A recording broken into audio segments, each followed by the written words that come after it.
জোশটাই দেখতে চাই।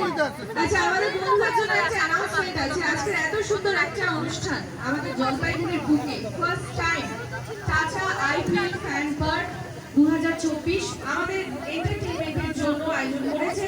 যারা ইন্টারন্যাশনাল স্টেডিয়ামে বসে ম্যাচ দেখতে পারে না, কারণ আমাদের শহরে সেরকম স্টেডিয়াম নেই, তার জন্যই কিন্তু এই আয়োজন। এই পুরো অনুষ্ঠানটি যাতে সুন্দরভাবে সেই দায়িত্ব কিন্তু আমাদের জলপাইগুড়িবাসী। তাই তো বন্ধুরা?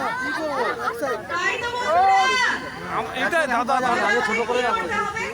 আমরা কোনো প্যাকেট ফুড নিয়ে আমরা গ্রাউন্ডের ভিতরে আসবো না, এবং আমাদের সঙ্গে যদি কিছু খাবার থেকে থাকে সেগুলো আমরা প্যাকেটগুলো নির্দিষ্ট ডাস্টবিন রয়েছে সেখানে ফেলবো, এবং গাড়ি পার্কিং আমরা সবাই মাঝে বাইরে করবো। তাই তো? কথা দিচ্ছ বন্ধুরা? কেউ গাড়ি পার্কিং তো মাঠের মধ্যে এন্ট্রি হবে না, গাড়ি সব মাঠের বাইরে থাকবে, এবং সিগারেট বা কোনো নেশা জাতীয় কোনো জিনিস কিন্তু মাঠের ভেতরে কাজ করবো না, যাতে এখানে যে মানুষগুলো এসেছে আমাদেরকে এত আনন্দ দানের জন্য তারা কোনো খারাপ ইমেজ নিয়ে যায় আমাদের সম্পর্কে। কালকে প্রচুর মানুষ এরকম করেছে, প্যাকেট খাবার খেয়েছে এবং প্যাকেটগুলো গোটা মাঠ দিয়ে ছড়িয়ে পড়েছিল। ইভেন কি সিগারেট খেয়েও তারা মাঠের মধ্যেই ফেলে রেখেছে।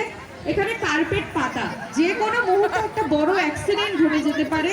তাই সকলের কাছে রিকোয়েস্ট করছি, কেউ কোনো নেশা জাতীয় দ্রব্য, সিগারেট বা কোনো প্যাকেট ফুড নিয়ে প্লিজ মাঠে আসবেন না।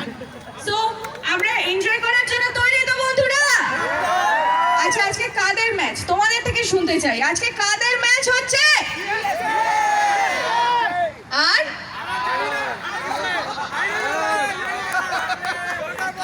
এটা ভালো ছিল। আচ্ছা, তোমরা কার ফ্যান? সবাই? আচ্ছা, তার আগে আজকের ম্যাচ শুরুর আগে যারা আমাদের জন্য এত অ্যারেঞ্জমেন্ট করলো তাদের জন্য একটা জোরদার তালি হয়ে যাক। Tata IPL fan park 2024 hip hip.